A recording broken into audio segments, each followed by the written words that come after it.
So they're busy telling us what I'll get from them. Things I don't need. Everything. Convenient, smarter, faster, happier. Is that right? But they don't tell you the side effects, do they? They don't tell you about the disassociation, the dysfunctionality, the kids, the teens who are jaded, addicted, bipolar, suicidal, delinquent, sociopathic, institutionalized, possessed. You're literally climbing over people.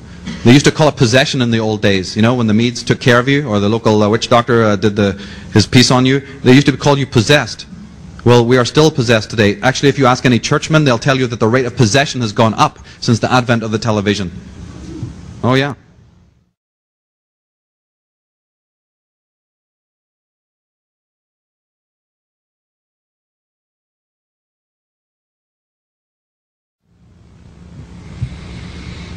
The whole theme of this talk is about how we are going to get symbol literacy so we can graduate and evolve spiritually. Because, as Nietzsche clearly pointed out, we have the misfortune, or the fortune, who knows which, of being the only creature who must constantly overcome himself in order to live fully. So there is a drag factor. There's individuals who absolutely are bent double, working overtime to make sure that we do not evolve and that our children regress, that civilizations are in retrograde.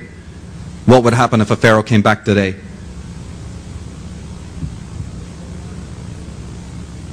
And some of the techniques that they use in this psychic dictatorship are words, symbols, colors, rhythms, light, movement, mudras, which means hand positions, gestures, which have been used for aeons as means of spiritualization, used by cults, infused with mysticism, are now being used on us for quite an opposite agenda. To drag us down into the pits of our own miasma, our own hells. As Carl Jung said, consciousness is a recent acquisition of nature. It is still in an experimental state, so to speak. It is frail, menaced by specific dangers and easily injured. As anthropologists have noted, one of the most common mental derangements that occur among primitive people is what they call the loss of a soul. Take this comment that he's talking about and transpose it to our societies today. That is exactly what is happening. The loss of soul. How is this technique done? What is going on? How are they doing this to us? You've heard the story of the zombie, right, in Haiti? Well, the zombie was a person just like you or I, and they slipped something into his drink. And that is the resin, or the potion, or the liquid, or whatever you want to call it, the solution from the datura plant. Now, if you drink that, you become kind of zombified, but the next day you kind of be back to normal. So every day, you see, the witch doctor had to continually administer the datura plant poison, otherwise it wouldn't work. Well, we have the same thing today. Only it's called TV. It's called the media. Every day, the steady diet of predigested mumbo-jumbo. And it really reminded me of this wonderful movie called The Devil Rides Out, in which the satanic characters, and he's busy hypnotizing somebody. He says that your will is leaving you, slipping away, and you are beneath my influence. Though your eyes are open and you seem aware, you are in fact asleep. Your faculties dormant, your ability to act and think subservient to my will. That is the agenda. The consequence on the grassroots level is that we are running around shopping malls, busy spending and buying and being busy with all of that. 6 hours a week. 6 hours a week the average person spends shopping, as opposed to 40 minutes a week with their children. And then we wonder why we got problems. Research has shown that in the first few milliseconds of your perceiving something, we do not only unconsciously comprehend what it is, but we decide whether or not we like it. The cognitive unconscious presents our awareness with not just the identity of what we see, but an opinion about it. Our emotions have a mind of their own, one which can hold views quite independently of your rational mind. And the demographics have changed since even the 50s of how much change there's been by the advent of the media. The word consumer actually comes from consumption, and it didn't mean anything good. It actually meant to pillage, to desecrate, destroy, and if you know, consumption was the term that was used when you had tuberculosis, when you couldn't breathe, when you had no life force. The consumer.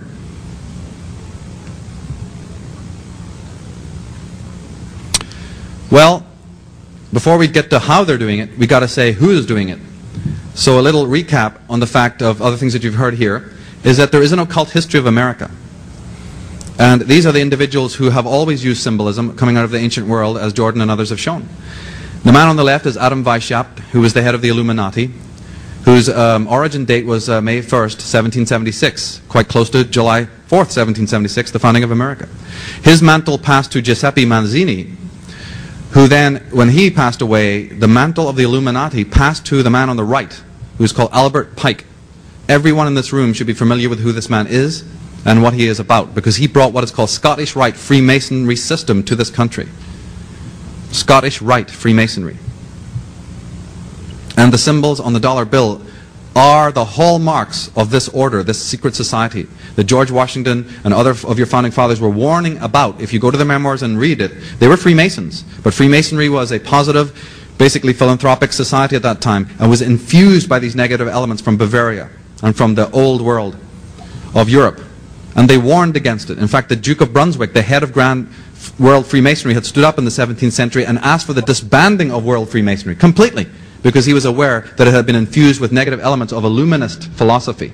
And George Washington and others in this country did likewise. Unfortunately, nothing happened. And the Illuminati were able to infiltrate this societies of Freemasons, and they're still operating today. And this has a bearing on what we'll be talking about. Here is a proof, of course, just for anyone who doesn't know, that the founding fathers definitely were involved in Freemasonry. You'll notice that on the Washington bust there, it says Freemason and First President. Now let's read that again. Freemason and First President. Not the other way around. Thank you. Important detail. To go into Masonry, endless story, can't do it, haven't got the time. But the point is, just the word alone, just my innocent fascination with words and terms that these individuals use. M-A-S-O-N. If you actually draw a hexagram on the pyramid, you will find that that actually inscribes. It's been in front of you for many generations, but you don't notice it. Remember Edgar Allan Poe? You want to hide something, you put it in plain view. Jordan Maxwell talked about the scorpion sting, the double scorpionic sting, remember, of the tail? Remember that? Look at the prongs of the banner there and ask yourself something about symbolism. These people have never hidden who they are. So we're not talking like Ken Thomas was saying, forget a conspiracy theory, it's all conspiracy, no theory. Here you have it. At the G8 summit, G8 summit, peak, summit, you have all these fine fellows sitting around a round table, which is of course coming from the Celtic mythologies of Arthurian legends, with a pyramid in the middle. Here's Mitterrand of France, Bill Clinton of America, Blair, a bunch of other criminals, I'm not aware of who they are. And here's Larry, Moe, and Curly. You think they're all from different parties? Think again, simple dialectics, they're all in the same gang. I'm preaching to the choir here, so we'll not spend too much time on that. But you see, what we have to understand is that the girl next door gets involved too, or what they put before you as the girl next door. Are people who often have, as Arizona Wilder will only be too happy to tell you, long associations with fraternities and secret orders. Again, the pervasiveness of occultism right in the face of people if they only know where to look. The tarot cards. Nothing negative about tarot cards, nothing negative about the occult. But they're using it. In the cards, in the tarot deck, the major arcana, card number 4 is what we call the Emperor. It shows a king sitting in a marble throne with a stern countenance. Now wait a minute. If you go to Washington, D.C. and look at the Lincoln Memorial, what do you see there? Most statues of presidents are standing, aren't they? Or they're a bust. Isn't there something peculiar about that symbol? Where do you think they got it? It came from the tarot. It has occult origins. The very symbol of the Lincoln Memorial of the great president sitting in the chair with that type of countenance has an origin in the occult.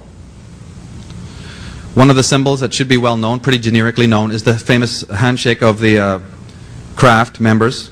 And in corporate logos, you'll see this constantly. I can only share with you a very small amount of the work that I've been doing since I was 13, but I'm sure that the point will be made that when you look at these ad copy again, or billboards, you'll start to see these associations and understand more what they are. Oh, I'm sorry. I didn't know how that one got in.